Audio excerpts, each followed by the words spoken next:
Olá pessoal, boa noite, tudo bem? Estamos aqui mais uma sexta-feira, iniciando mais uma escola bíblica. Espero que seja um tempo de aprendizado, um tempo de crescimento, né? Que nós possamos conhecer mais de Deus, que Ele venha se revelar cada vez mais a nós através da Sua palavra e que nós venhamos andar em estreita comunhão com esse Deus, né?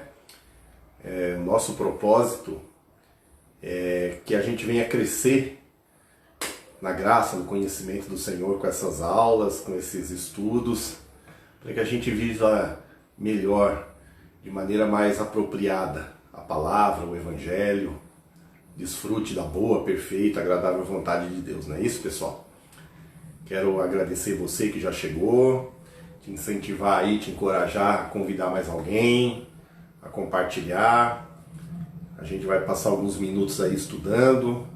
Hoje a gente vai dar continuidade ao nosso estudo, né, que a gente começou a semana passada, que a gente estava falando sobre a criação. Hoje a gente vai trabalhar um pouquinho a distinção, né, entre Criador e criação.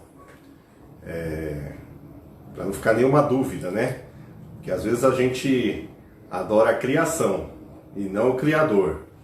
E isso é um ídolo, né? Tudo aquilo que toma o lugar do Deus soberano, Deus criador do céu e da terra, é um ídolo. Tudo aquilo que toma o lugar de culto, de devoção, de reverência na nossa vida, que toma o lugar de Deus, é uma idolatria, um ídolo. E a gente quer viver como verdadeiros adoradores, ligados ao Pai, em espírito e em verdade. Amém, pessoal? Então a gente vai estar começando, falando hoje um pouquinho sobre a criação e os seus limites. É isso que difere o Criador da criação. Limites. E esse assunto é tão importante, quase nunca a gente para pensar sobre isso, mas em última instância, o limite é aquilo que a gente pode chamar de a maior expressão de amor de um pai para com um filho. E esses limites colocados na criação, na criatura, é uma expressão de cuidado, de proteção, de amor de Deus para conosco, né? É isso que a gente vai ver hoje. Tá bom, pessoal? Vamos lá? Como eu disse para vocês, a criação se difere do Criador nos seus limites. O Criador é ilimitado em poder, em sabedoria, em força, em conhecimento, enfim, não há limites para o Criador. E a criação, ela é toda limitada. Por maior, por mais glorioso, por mais esplendoroso que seja algo que Deus criou, isso ainda tem algum tipo de limite. E é isso que a gente vai estar falando com vocês hoje, né? Desde a imensidão, da vastidão do universo, os anjos mais poderosos em suas patentes e hierarquias, tudo tem limite, exceto o Criador, tá bom, pessoal? Então a diferença entre o Criador e a criação são os limites. Criador ilimitado, criação limitada. Quais são os propósitos dos limites? Deus coloca limites em tudo que criou por causa de objetivos, de propósitos. E os principais são esses. Primeiro, ordem. As coisas são ordenadas, organizadas, e é necessário limites para que isso aconteça. Segundo, preservação, ok? Uma coisa sem limites, ela se deteriora por si mesma, ok? Então, a ideia de preservação está atrelada ao conceito de limites. E por fim, sustentabilidade. Aquilo que vai ser sustentado, todos os processos que sustentam algo, necessitam de limites, ok? Então, toda a criação de Deus, tudo aquilo que foi gerado, que a gente falou na aula passada no processo de geração pelo poder da palavra, essa mesma palavra limita todas as coisas criadas para que elas permaneçam em ordem, organizadas, preservadas e sustentadas. Tudo que foi criado pelo poder da palavra é sustentado por essa mesma palavra. É um processo. E aí está a ideia de limites, tá bom, pessoal? A ideia de limites, ela engloba outros conceitos que estão inclusos aí, estão atrelados à ideia de limite. O primeiro deles é a autoridade. Deus sempre trabalhou com a ideia de autoridade, ok? A autoridade leva à submissão, algum tipo de autoridade, algum tipo de obediência. Então a autoridade gera obediência. A obediência gera disciplina. Todas essas coisas são limites. E a disciplina é uma expressão de amor. A Bíblia mesmo diz que um pai, ele disciplina os filhos que ama.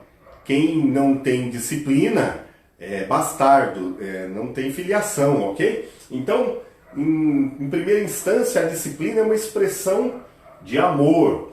Também uma expressão de proteção. Quando você coloca cerca, limites, é para proteger, preservar, né?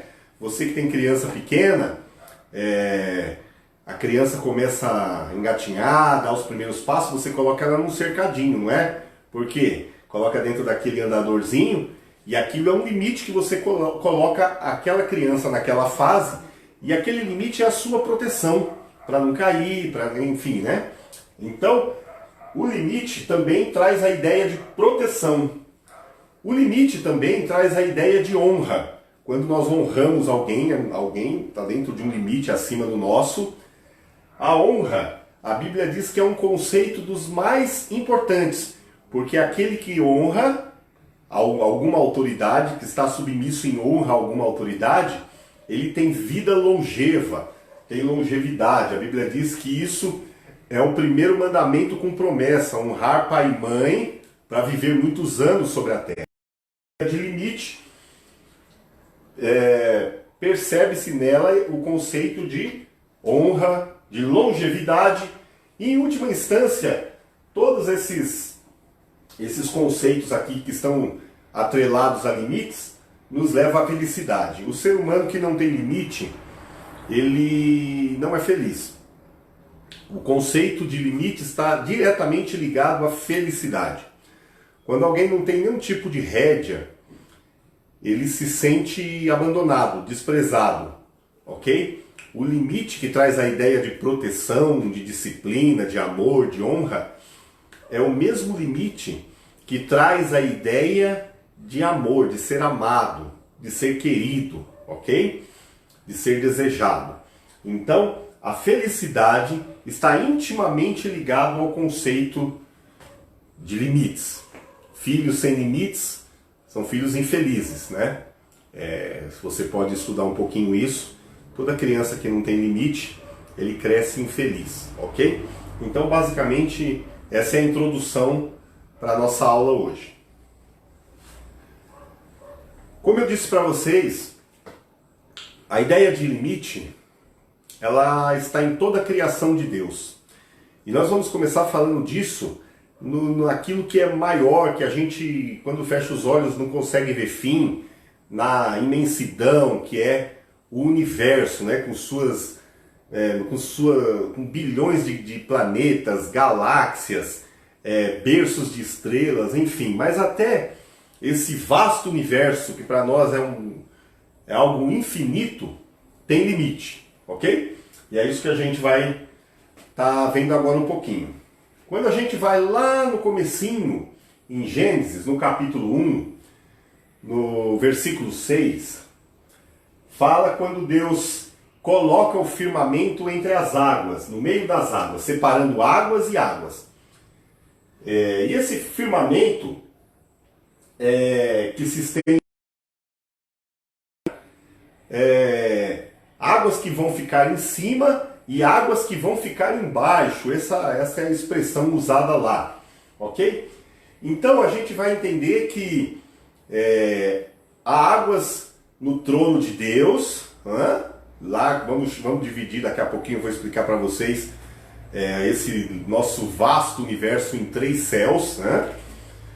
Águas no terceiro céu, que é o céu No meio vai aparecer o firmamento com os planetas e as estrelas, ok? E isso divide as águas que estão no primeiro céu das águas que estão no terceiro céu, das que estão no primeiro céu, que é o nosso céu aqui, a nossa atmosfera. E é engraçado a gente imaginar que existem muitos conceitos sobre onde encontrar água, onde achar um ambiente em outro planeta propício para a vida, né? Então, quando a gente lê Gênesis com certo cuidado, a gente vai encontrar algumas respostas para isso, né? Então, Deus coloca o firmamento entre águas e águas, e esse firmamento é as estrelas, os planetas, as galáxias, ok? É isso que está colocado lá. E esse firmamento, Jó, acho que talvez o livro mais antigo da Bíblia, lá no capítulo 37, versículo 18, Jó fala que esse firmamento, onde termina lá as estrelas, as galáxias, até para chegar no trono de Deus, ele fala que é como um espelho sólido, né? Um espelho fundido, é algo sólido, é algo intransponível, ok? Ele dá uma outra ideia, ainda Jó, no capítulo 26, versículo 10. Ele fala que esse firmamento sobre a superfície das águas é um limite circular, ok? Então, não é de hoje que já se sabe que a Terra não é plana, viu, pessoal? A Bíblia diz que a Terra realmente tem uma circunferência. E esse firmamento que separa o primeiro do terceiro céu também é um limite circular, tá bom, pessoal? Então, o pessoal da teoria da conspiração aí, os terraplanistas, não continue com essa ideia não. A Bíblia ela é resposta para muitas coisas, amém, pessoal? Então vamos lá. A existência de 3 céus. Eu quero pegar um texto para embasar isso. O Paulo, escrevendo na sua segunda carta aos Coríntios, capítulo 12, versículo 2, ele narra um episódio. E aí ele cita esse limite do universo, que é o terceiro céu, os céus de Deus, ok? Lá ele diz assim: conheço um homem em Cristo que há 14 anos, se no corpo não sei, se fora do corpo não sei, Deus o sabe, foi arrebatado ao terceiro céu. Então ele começa a dizer que conheceu alguém que há 14 anos tinha sido arrebatado até o terceiro céu, o céu de Deus, e lá viu coisas que não podia dizer, palavras inefáveis, coisas que não alcançavam a mente humana, né? Eu não quero me deter na revelação aqui do evento, mas eu quero me deter na informação que ele foi arrebatado ao terceiro céu, morada de Deus, ok? Então a gente vai considerar, para efeito de estudo nessa noite, os céus, a morada de Deus, como o terceiro céu, ok? Então vamos lá, ó. O primeiro céu, que é o nosso céu aqui, é a nossa atmosfera terrestre. É o céu dos pássaros, vamos dizer assim, ok? Onde existe a atmosfera, onde existe aviões, enfim. Então esse é o primeiro céu. O segundo céu, que também às vezes é chamado de firmamento, é onde estão o Sol, a Lua, os planetas, as estrelas, mas também aí é o céu dos anjos, ok? Paulo costuma chamar esse segundo céu de regiões celestiais, ok? E por fim o terceiro céu, que é a habitação de Deus. Então, esse vasto universo é limitado em 3 céus, ok? Coloquei aqui um desenho para a gente entender melhor. Terceiro céu, céu de Deus. Segundo céu, regiões celestiais, foi dado aos anjos, ok? E o primeiro céu foi dado aos homens, ok? O homem domina sobre esse primeiro céu. Os anjos no segundo céu e o terceiro céu é de Deus, ok? A água que foi dividida no princípio lá pelo firmamento entre águas em cima e águas embaixo, é o elemento do terceiro céu, o céu de Deus, ok? A Bíblia sobre como é essa morada de Deus, né? Então no Salmo 29, verso 3, há uma referência a isso, diz assim: o Senhor está sobre as muitas águas, ok? Uma referência aonde Deus está assentado. Salmo 104, verso 3, há uma outra referência a águas do terceiro céu, diz lá: os vigamentos, ou seja, a estrutura, os alicerces da morada de Deus estão nas águas. Algumas traduções dizem estão sobre as muitas águas. Ainda no Salmo 148, versos 3 e 4, há uma referência às águas que estão sobre os céus, ou seja, estão acima do primeiro e do segundo céu. Em Jeremias, profeta Jeremias, no capítulo 10, versículos 12 a 13, ele faz referência a essas águas que estão no céu, ok? Mas eu queria chamar a atenção de vocês para Gênesis, no capítulo 1, dos versículos 9 a 13. A Bíblia faz uma declaração que é bastante interessante. Isso vem de encontro com aquilo que a ciência tem estudado há anos. Vocês percebem que os cientistas estão sempre procurando um planeta, eles chamam de exoplaneta, um planeta que tem a mesma atmosfera, as mesmas condições da Terra para ter vida, né? E uma dessas condições é a água, ter água, ok? Então você sempre vê assim alguém falar: olha, no planeta tal apareceu vestígios de água, lá já teve água. Em tal planeta há vestígios que houve água lá. Mas é difícil eles achar um planeta que tem um mar de água. Até agora não acharam. Por que será? A Bíblia diz o que acontece. Então na criação, quando o firmamento foi colocado entre águas e águas, entre o terceiro e o primeiro céus, então ficaram as águas do trono de Deus, as muitas águas, e todas as águas que haviam no segundo céu, no céu dos planetas, das galáxias, a Bíblia diz o que aconteceu com elas. Deus ajuntou elas num único lugar. Por isso que lá existe vestígio, mas não tem água. Então, lá em Gênesis 1, no capítulo 9, no capítulo 1, versículos 9 a 13, fala que as águas debaixo do firmamento, ou abaixo do segundo céu, estão todas concentradas na terra, formando os mares. Então, Deus enviou água para esse planeta para que haja condição propícia para a vida aqui. E a ordem de Deus dada pela palavra é: ajuntem-se as águas num único lugar. Ok? Então essa é a razão de há águas do céu e águas nesse planeta aqui que a gente vive. Ok? Então existem vestígios de água, moléculas de água em outros planetas, mas eles não acham água, porque a água, conforme Gênesis informa, Deus deu uma ordem que se juntasse num único lugar embaixo do firmamento. Tá bom, pessoal? Então, quando você começa a ler a Bíblia ela é resposta para a ciência, para muitas coisas, né? Bom, aqui a gente acabou de falar sobre os limites que Deus deu ao universo. Dividiu isso em três céus, ok? Agora nós vamos aproximar um pouquinho mais.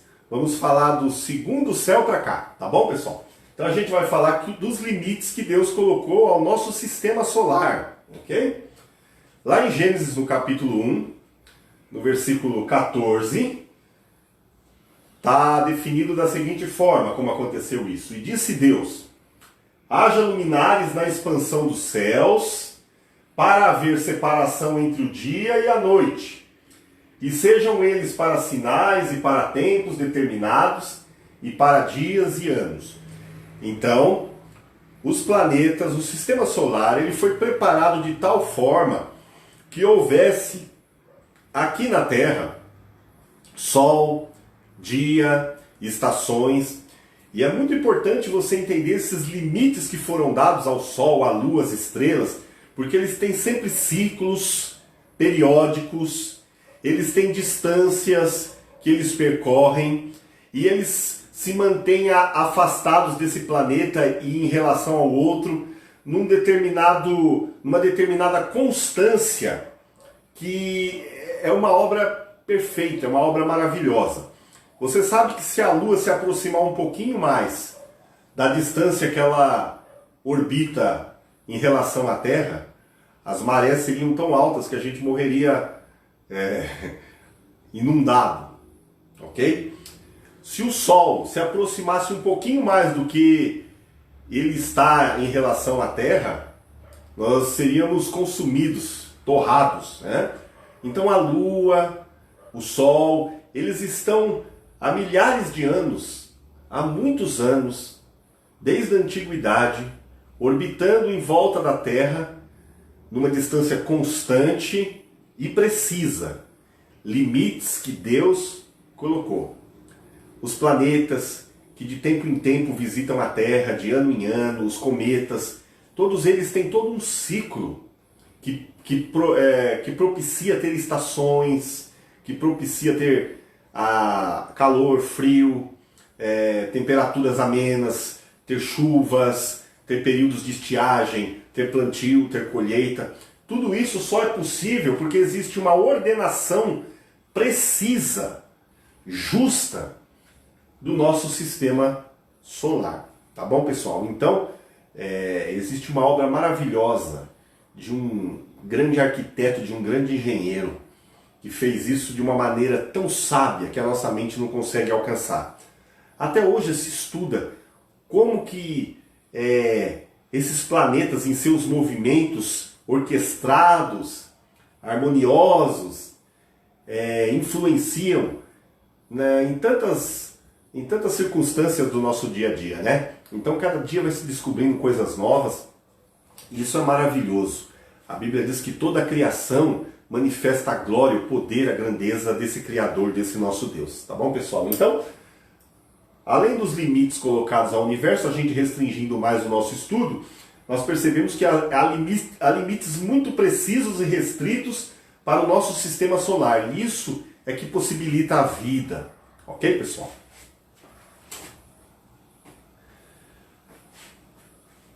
Já falando aqui do nosso mundo, aqui do nosso planeta, Deus colocou limites para as águas, né? Jó, aquele que está sempre pensando em coisas tremendas acerca de Deus, aquele homem que andou com Deus, experimentou Deus, né?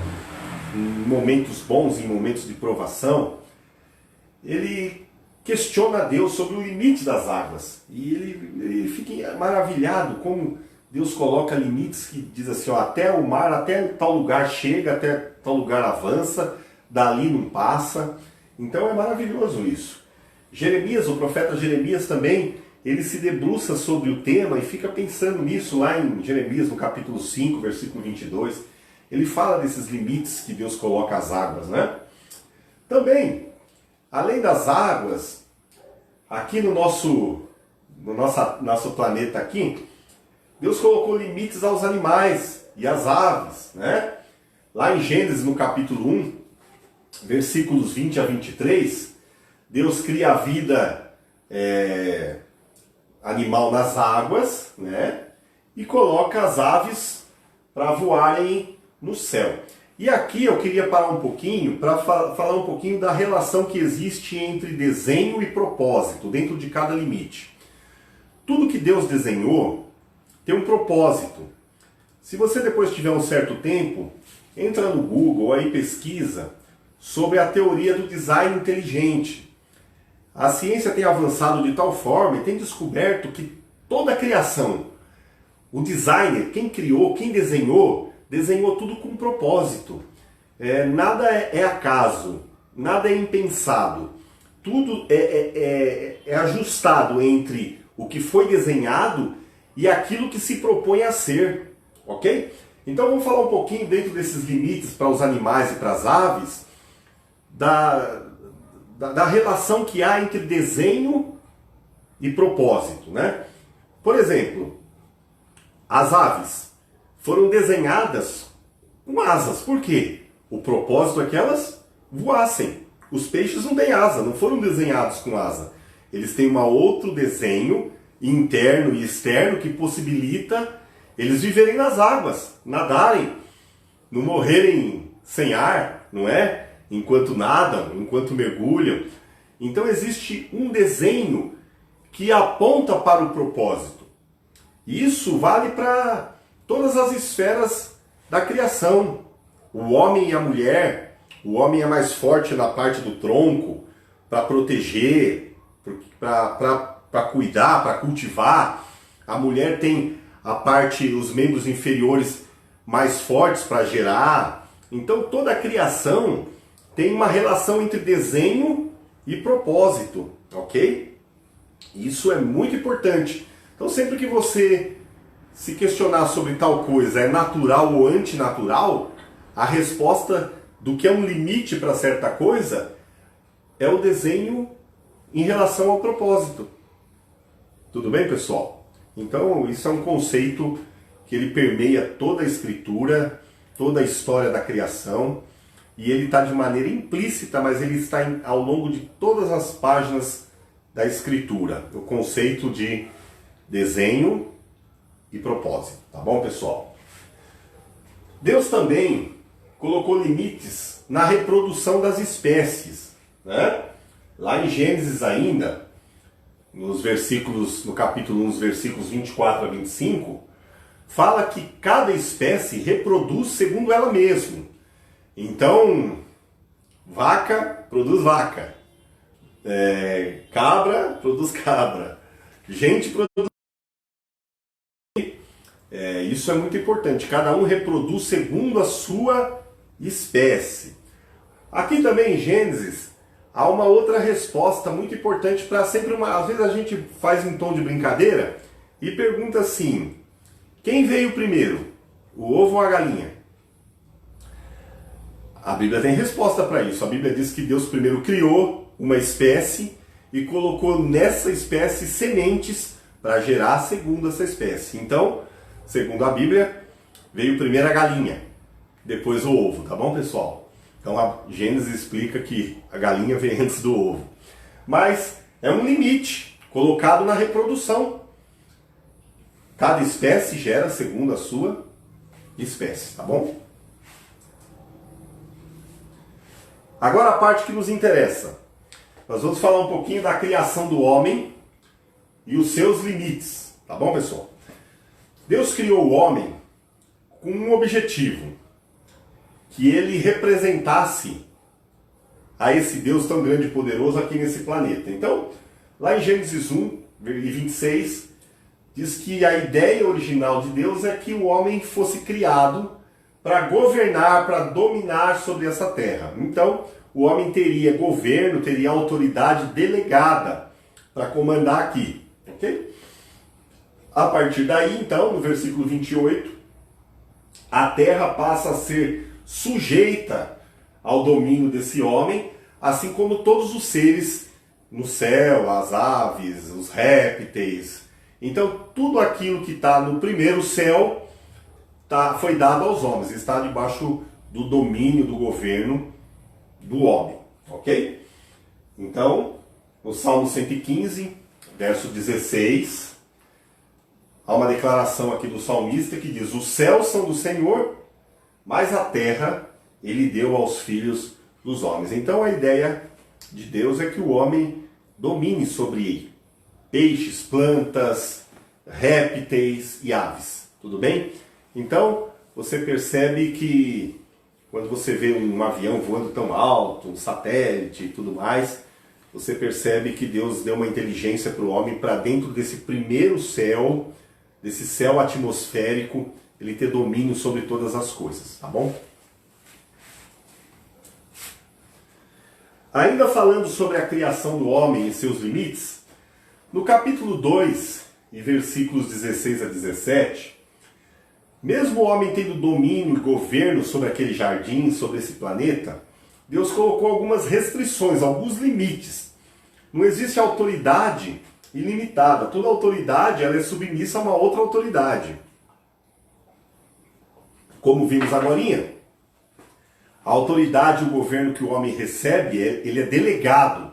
Ele passa a ter representatividade, ele representa, ok? Então havia uma proibição. O homem não podia, ele podia comer de todas as plantas, todas as frutas, tudo aquilo que existia naquele jardim. Olha que esse jardim era muitos milhares de quilômetros quadrados, com tudo que é espécie. Enfim, ele podia desfrutar de todo esse jardim, ok? Mas tinha uma única árvore, que era a árvore do conhecimento do bem e do mal, ele não podia tocar. Aqui existe muita discussão se essa árvore era física mesmo, se era uma árvore que tinha um fruto do bem e do mal, se era algo espiritual, porque o homem podia ter esse discernimento, porque ele ainda não tinha caído, enfim. Não é o propósito dessa aula a gente entrar nesses is aí, nesses pontos, nessas vírgulas, que não é o caso do nosso estudo hoje. Mas o certo é que o homem tinha uma restrição, tinha algo que o disciplinava. Aquilo ali ele não podia comer, ok? Então existia uma única árvore ali que ele não podia tocar, comer. E ele desobedeceu, né? Entre tantas ele foi justamente na que não podia, ok? Gênesis 1, no versículo 29, aqui está explícito um outro limite que Deus colocou ao homem. No início, Deus estabeleceu que o alimento que o homem poderia comer, ele ia se alimentar, o homem, os animais, né? Seriam só ervas e os frutos das árvores, ok? Então, no primeiro momento, toda a criação se alimentava de ervas e frutos. Era todo mundo herbívoro, vegetariano, enfim. Com o advento do dilúvio, depois do dilúvio, Deus então permite que o homem possa também comer carne animal, ok? Antes do dilúvio isso não acontecia. Logo após o dilúvio, a terra tinha sido arrasada com toda aquela água, não havia vegetação, não havia frutos. Então Deus permite que o homem então comece a se alimentar de carne animal também. Então o hábito do homem ser carnívoro vem a partir do dilúvio, não antes disso, tá bom? Mas são limites que vão sendo colocados e eu vou trazendo aqui a história para vocês devagarinho, tá bom? Ainda dentro da criação da existência do homem, Deus colocou limites no relacionamento dos homens, né? Os relacionamentos humanos são limitados. E eu não posso deixar de falar que toda vez que um limite é violado, seja ele em que esfera for, planetária, dos anjos, dos homens, dos animais, toda vez que um limite que o Criador colocou à criação é violado, é impossível não haver algum tipo de dano, de perda, né? Como vimos no princípio, todo limite ele visa preservar, ele visa proteger, ele visa guardar, cuidar, ok? Então, Deus coloca limites também nos relacionamentos humanos. Está lá em Gênesis 2, versículos 24 a 25, diz que os relacionamentos entre homens, entre os humanos, devem ser heterossexuais, macho e fêmea, monogâmicos, ou seja, um só, e exclusivo, não é um por vez, é um só. Toda vez que violamos esse limite, nós recebemos consequências na alma, na nossa existência. Existem feridas que são difíceis de curar e às vezes não se cura, não é? Também, nas relações sexuais, lá no livro de Levítico, é colocado limites. E os principais limites aqui colocados são que não se deva ter relações entre parentes próximos, consanguíneos, por causa de má formação, né? E ali se instala doenças que ficam ali na família. Então, deve-se sempre relacionar com pessoas de grau mais distante familiar, não próximo, ok? Evitando assim a perpetuação de doenças, ok? Então, relações com parentes próximos como pai, mãe, irmãos, netos, tio, nora, cunhado e até pessoas do mesmo sexo são colocadas como não desejáveis, né? Então o livro de Levítico coloca limites nessas relações e também relações com outra espécie, com animais, por exemplo, a zoofilia, por exemplo, é algo para Deus abominável. Então, existem limites que foram colocados nos relacionamentos humanos, quanto ao ajuntar-se, quanto ao relacionamento, vamos chamar aqui de casamento, ou ajuntamento, acasalamento, e quanto à variedade de parceiros e, enfim, tudo isso tem limites que são colocados desde o princípio dos dias, ok? Também existe, ao longo das Escrituras, recomendações que nos levam aos limites das nossas relações sociais. Nós que somos filhos de Deus, a Bíblia nos orienta quanto a como nos relacionar na sociedade, né? Então a primeira referência que eu anotei aqui, existem tantas, mas eu coloquei algumas aqui, está lá em Efésios, a carta do apóstolo Paulo aos Efésios, no capítulo 4, versículo 29, fala que a gente não deve tratar nas nossas relações com palavras torpes, palavras que não edificam, palavrões, palavras de sentido dúbio, ok? Então, a gente deve ter um linguajar austero, um linguajar que edifique, ok? Então, é o primeiro limite quanto à linguagem. Há também limites quanto a sociedades, quanto a associar-se com alguém. A Bíblia diz que lá em 1 Coríntios, no capítulo 5 e versículo 11, para não se associar ao incrédulo. E tem gente que leva isso ao pé da letra de tal forma que a pessoa se isola do mundo e se aliena e não fala com ninguém, e não conversa com ninguém. O que a Bíblia está dizendo aqui é que a sua sociedade deve ser com alguém que não pratique a impiedade. Porque se vocês forem abençoados naquilo, todos saibam quem foi que abençoou. Que a honra seja a Deus. Ele não divide a honra com ninguém. Que um não diga que a honra é para Deus e o outro sócio diga que a honra, que a bênção veio de um outro ídolo, um Deus qualquer. Ok? Então, o tipo de sociedade que você faz, seja em que esfera for da vida, deve sempre levar em conta, considerar o credo, a fé, ok?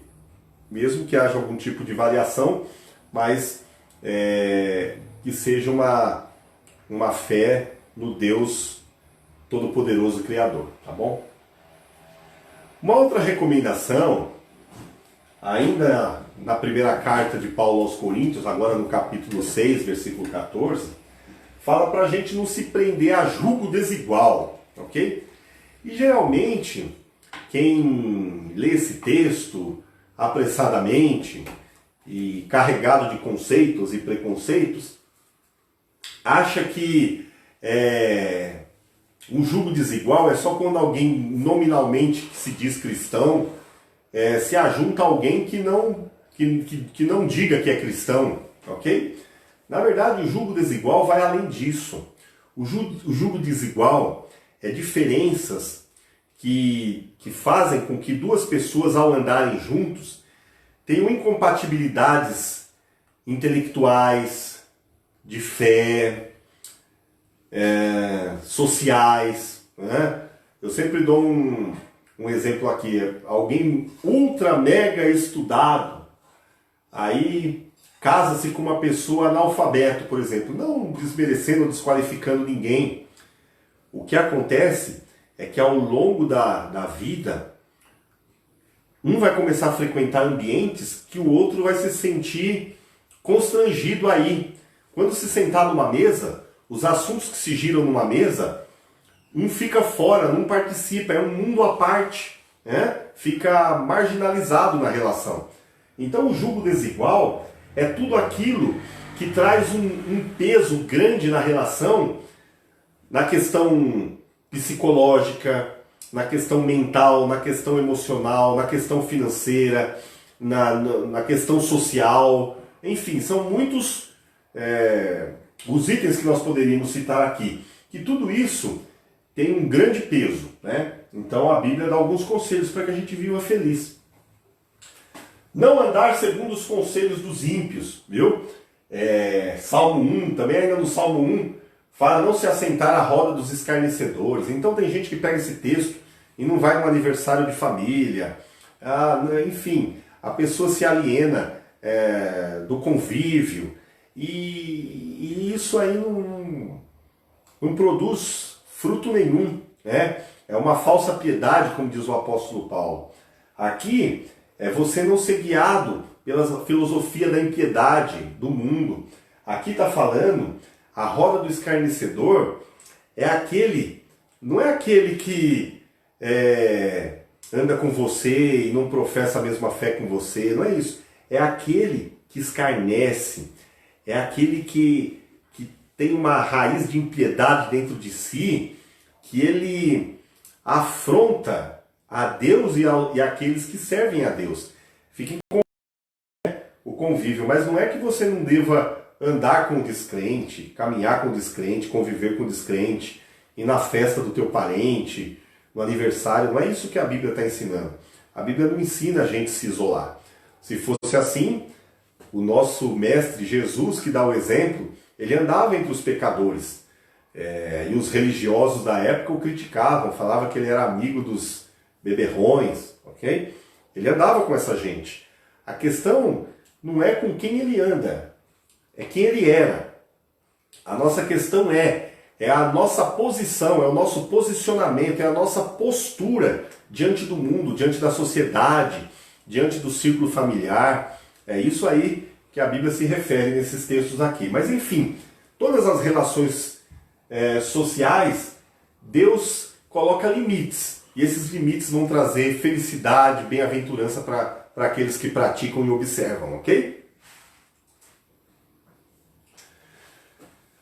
Ainda dentro da existência humana, aqui há uma afirmação: nós somos limitados por nossa natureza, né? Depois que o homem pecou, no princípio ele foi feito à imagem e semelhança de Deus, como nós vimos na aula passada, aí veio o processo da degeneração, veio a queda, do pecado, e então você percebe que depois da queda o homem já não é mais gerado à imagem e semelhança de Deus. Lá em Gênesis 5, agora diz que os filhos de Adão são gerados à imagem e semelhança de Adão, que é o homem caído. Então a gente tem uma natureza corrompida, ok? Depravada. E com isso a nossa limitação como criatura, ela se acentua mais ainda. Por causa do pecado, então agora a gente começa a sentir as consequências da degeneração no corpo. Então agora a gente se cansa, fica doente. Então Deus coloca limites para nós também. Então, lá em Êxodo, já dentro daquele decálogo das leis, né? Êxodo 20, versículo 9, fala assim: 6 dias trabalharás e farás toda a tua obra. Então, Deus institui o sábado, o descanso, o Shabá. E mais do que ser uma data que Deus institui para que nós venerássemos a data e estivéssemos presos à data, em Marcos, no Evangelho de Marcos, Jesus faz uma afirmação acerca do nosso descanso, do dia do descanso. Ele fala lá em Marcos 2:27 que o sábado foi feito por causa do homem e não o homem por causa do sábado. Então, o homem não deve seguir o limite, a recomendação por causa da regra, mas a regra foi feita para o bem-estar do homem. Então, o descanso é um presente para o bem-estar do homem. Seja o dia que você escolheu o seu Shabá, ok? Em Gênesis, no capítulo 6, versículo 3, fala que esse limite que foi colocado ao homem também ele se estende à existência terrena, corporal, né? Depois do pecado, o homem não é mais imortal, ele agora tem um limite de dias, né? Então tá lá, Gênesis 6:3, Deus diz assim, o Senhor disse, meu espírito não permanecerá para sempre no homem, porque todo ele é carne, e a duração de sua vida será de até 120 anos. Então, existe um limite para esse corpo terreno, para esse coração, para esse pulmão, enfim, para esses rins funcionarem, ok? Deus coloca um limite na existência terrena do ser humano. Nós também, além do limite corporal, limite físico, nós temos uma limitação mental, ok? O apóstolo Paulo, escrevendo em 1 Coríntios 2:14, ele diz o seguinte, ora, o homem natural não compreende as coisas do Espírito de Deus, porque lhes parece loucura, e não pode entendê-las, porque elas se discernem espiritualmente. Então aqui, Paulo está afirmando que a nossa mente não alcança as coisas do Espírito. Essa é a razão de muitas vezes você ver alguém tão culto, tão inteligente, tão preparado, tão cheio do conhecimento humano, e ele ouve a mensagem do Evangelho, e aquilo lhe parece loucura, aquilo não entra na sua mente, e parece que você, enquanto está falando, você está falando com uma porta. Porque se não houver uma ação de Deus no espírito do homem, o homem natural, dentro da sua ótica, da sua lógica, da sua mentalidade, ele não consegue ter uma iluminação para receber aquilo que só se discerne no espírito, ok? Então essa é a razão de muitas vezes você ver alguém tão sábio em tantas coisas, mas tão tolo quanto as coisas de Deus. E às vezes você vê uma pessoa tão simples, tão humilde, tão carregado de sabedoria de Deus. E a Bíblia diz que muitas vezes Deus oculta esses segredos maravilhosos dos sábios e entendidos desse mundo e revela aos pequeninos, aos simples, aos puros de coração. Porque nós temos uma limitação mental. Então, enquanto o nosso espírito não é iluminado pelas coisas de Deus, a nossa mente não pode receber. E isso é algo maravilhoso, que mostra como a graça de Deus alcança gente de todo nível intelectual, com plenas faculdades mentais ou não. Eu acho lindo que a Bíblia diz que o caminho de Deus é tão perfeito, que até o louco não vai errar o caminho. Então, quando o Evangelho, quando a graça de Deus ilumina o entendimento de alguém, isso vai além da capacidade mental. Isso é maravilhoso, né? Mas o certo é que nós temos uma limitação mental, que nós não podemos receber conhecimento e revelação de Deus na nossa mente humana natural, ok? Nós temos também uma limitação espiritual, ok? Escrevendo aos Romanos, no capítulo 12, versículo 6, Paulo diz assim, de modo que, tendo diferentes dons, segundo a graça que nos é dada, se é profecia, seja ela segundo a medida da fé. E ele vai continuando e vai falando de vários outros dons. Enfim, o que ele está dizendo é que cada um de nós recebe dons, recebe carismas, coisas do céu, coisas do Espírito, por medida. Um tem um dom, um tem um outro dom. E essa é a razão de nós nos ajuntarmos como corpo, como congregação, seja numa casa, seja num templo, num lugar, debaixo de uma árvore, enfim. Nós nos reunimos porque dentro das nossas medidas, que é segundo a medida da fé, nós nos completamos. Você me edifica com o seu dom, com o seu ministério, e eu te edifico. A gente faz uma troca, a gente se completa. Talvez o dom que você tenha não é o dom que eu tenho. O dom que eu tenho não é o que você tem. Mas nós, como corpos, como membros, cada um com suas funções, nos completamos e operamos para a edificação do corpo de Cristo, para o crescimento desse corpo, ok? Então, cada um de nós, no corpo, temos limitações espirituais. Nós recebemos o Espírito por medida, ok? Então tem aquela lista de dons lá, em 1 Coríntios 12, mas não diz que todo mundo tem todos os dons, que todo mundo tem todos os ministérios, lá em Efésios 4 fala dos ministérios. Não, diz que o Espírito Santo distribui a cada um soberanamente, conforme ele quer, para um fim proveitoso, mas cada um de nós recebemos por medida, ok? E aqui nós percebemos, nessa questão do limite espiritual, da limitação espiritual, a diferença entre criador e criatura. Nós, como criaturas, recebemos por medida, por porção. Quando se refere a Cristo, em Colossenses, no capítulo 2, versículo 9, fala que nele habita a plenitude espiritual. Ou seja, ele não tem por medida, ele tem a medida toda, completa. Então tá lá, ó, pois somente em Cristo habita corporalmente toda a plenitude de Deus. Se nós, como membros do corpo, recebemos por medida, no corpo de Cristo todo está a plenitude espiritual. Evangelho de João, capítulo 3, versículo 34, diz assim: pois aquele que Deus enviou, referindo-se a Jesus, fala as palavras de Deus, porque a ele deu o Espírito, aqui com letra maiúscula, sem medidas. Então, essa é a diferença entre Criador e criatura.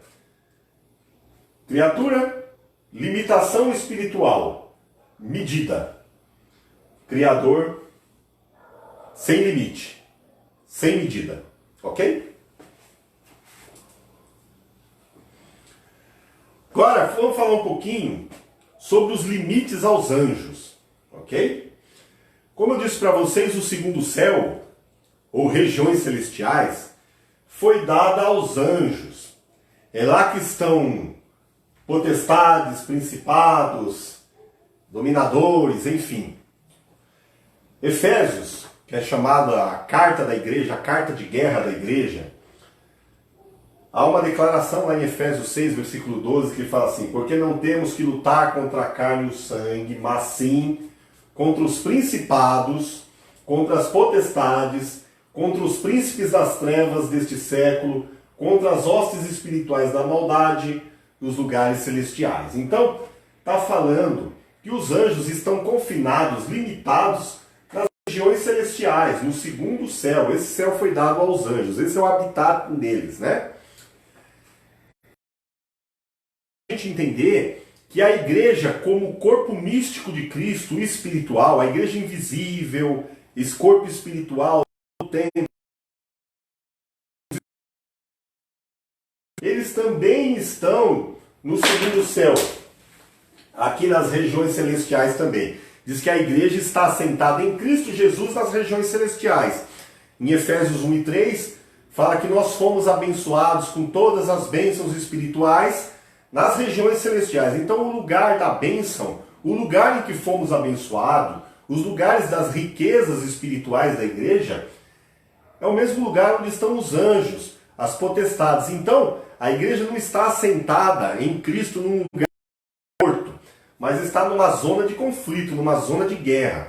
Então a igreja, ela tem por sua natureza ser militante, ser bélica, ok? Nós somos soldados que lutamos, guerreamos dia a dia no reino do Espírito, ok? A nossa guerra, a nossa luta não é contra carne e sangue, não é primeiro céu. A nossa luta é nessa faixa aí, entre o que divide o terceiro e o primeiro céu, nas regiões celestiais, tá bom, pessoal? Então existe uma limitação para os anjos também. Eles estão nessas regiões aí, esses principados estão aí. E eu vejo muita gente desse movimento de batalha espiritual que fica fazendo certos tipos de campanha para desalojar um principado de um lugar. É bem verdade que o que acontece nas regiões celestiais é um reflexo daquilo que acontece no mundo físico, né? Então quando você vê um lugar no mundo físico que tem muita violência, ou tem muita droga, ou tem muita corrupção, enfim, cada região tem uma característica de um pecado predominante, você percebe que isso é uma influência espiritual sobre aquele lugar.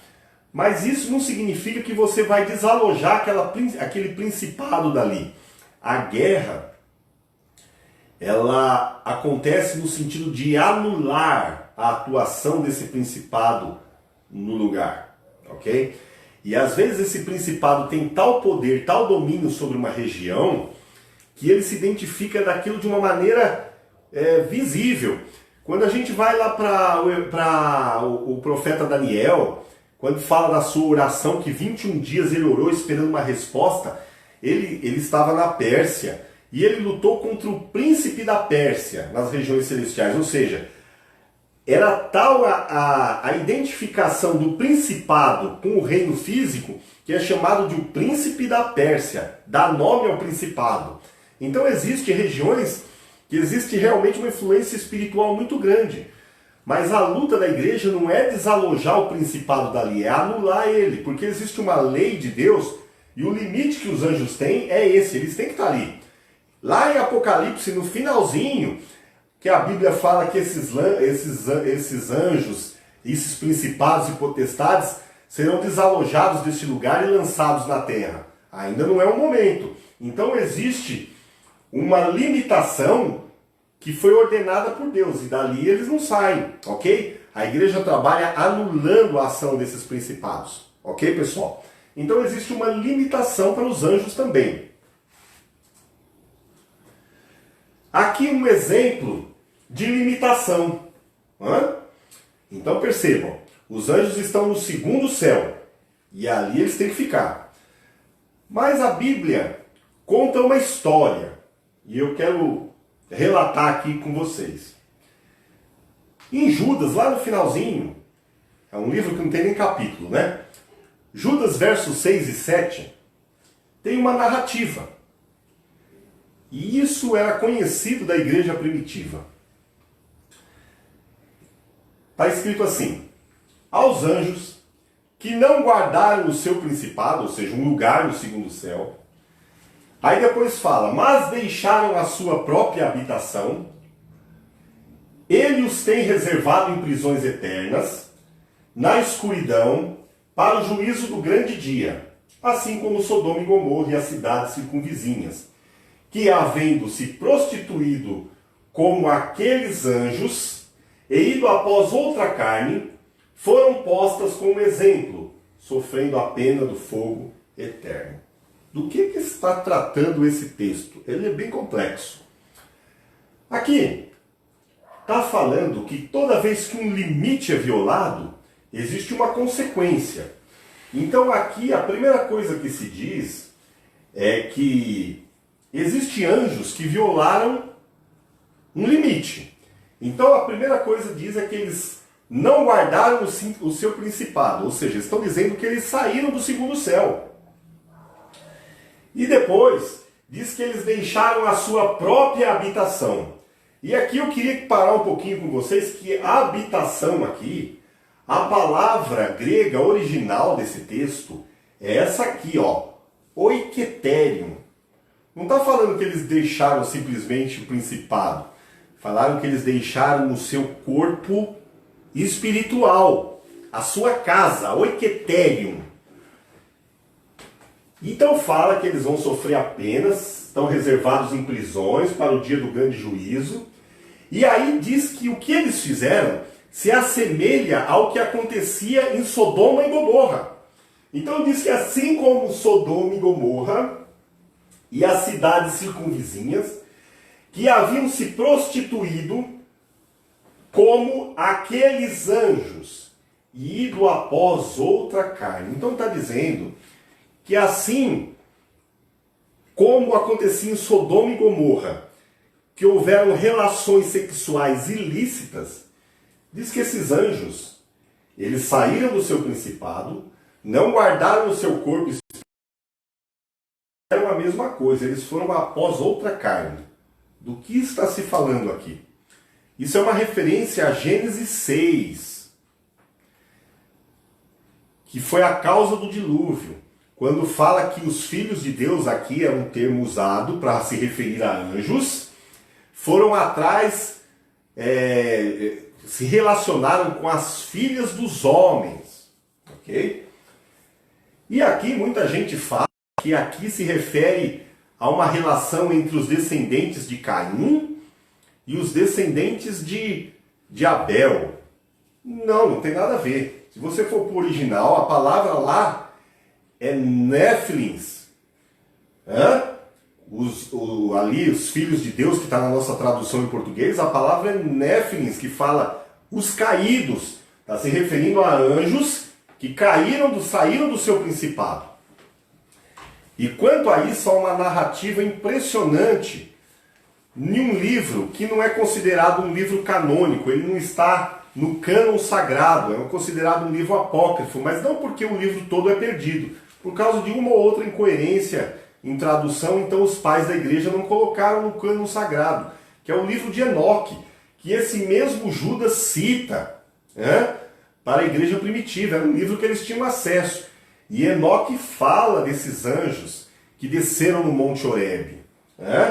Esse livro apócrifo, ele fala desses anjos que ensinaram a arte do fogo, a arte das armas, da astrologia, da astronomia, enfim. Esses Néfilins, eles não guardaram o seu principado e se juntaram a outra carne. E lá em Gênesis fala que eles geraram os gigantes da antiguidade. Aqueles seres esquisitos, mitológicos. E o dilúvio foi a maneira que Deus agiu para exterminar esse tipo de aberração. E esses anjos, eles foram colocados em prisões. Então eles violaram um limite habitacional, não só de principado, mas de oiketérium, de corpo espiritual para um corpo natural, ok? Aqui está um exemplo de violação de limite de anjos. E agora, falando do terceiro céu, o céu de Deus, a gente primeiro falou da existência do homem, do universo, a gente falou do primeiro céu, sistema solar, os limites. Falamos agora dos anjos no segundo céu.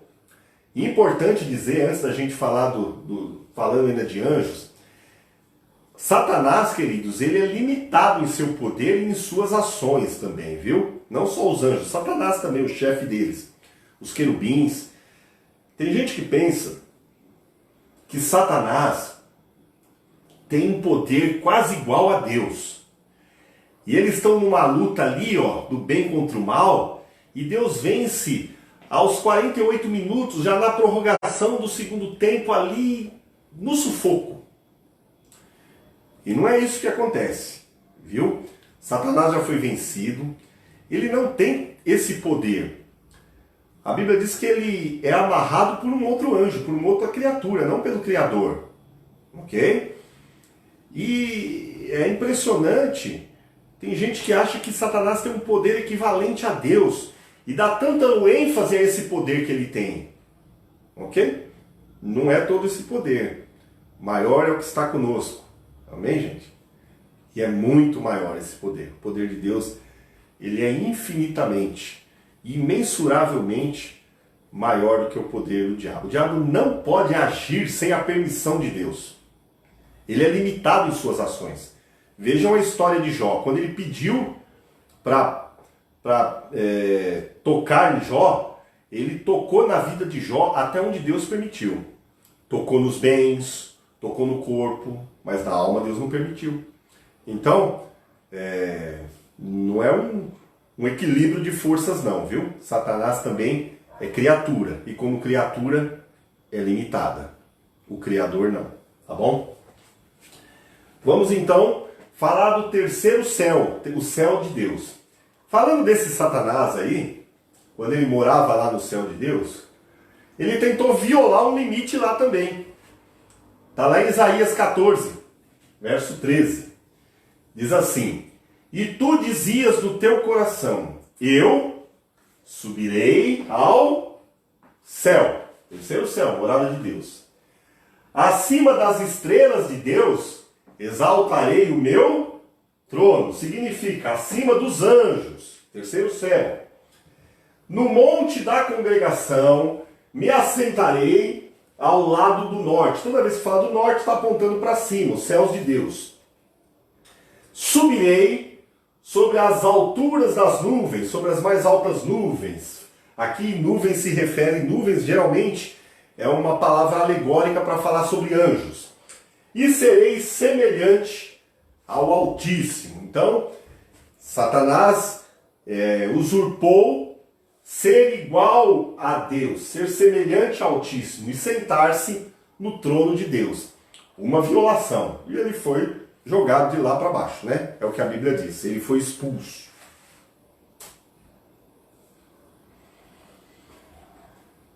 Algo importante, ainda uma relação importante sobre limite de habitação e condição, né? O homem, ele morava no Éden, que era um pedacinho do céu ali onde Deus, na viração do dia, conversava, andava com ele, porque ele tinha uma condição, estava semelhante a Deus.